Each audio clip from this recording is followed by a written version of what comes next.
မထိုက်တန်လို့လမ်းခွဲတာပဲဖြစ်ဖြစ်မဖြစ်နိုင်လို့လမ်းလွဲရတာပဲဖြစ်ဖြစ်ဖူးစာမပါလို့ဝေးကြရတဲ့အခါဘယ်သူမှ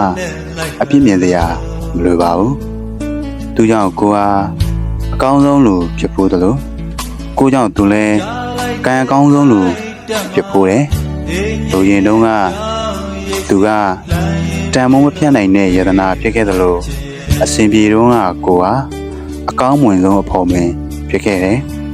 ကံကြမ္မာကြောင့်ကိုခွင့်ရမယ်ဆိုရင်တော့ဒီဆက်ဖို့ဆုံးဖြတ်ချက်ချမှတ်ပူးတဲ့သူတွေဆိုတာယုံကြည်ပါ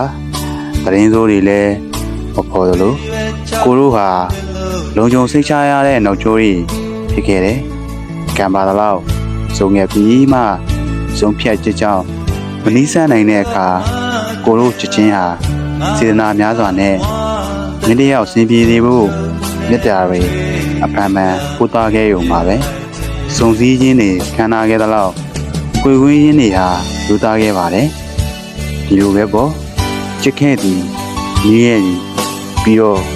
ဝေးခဲ့သည်ပေါ့ချစ်ရဲ့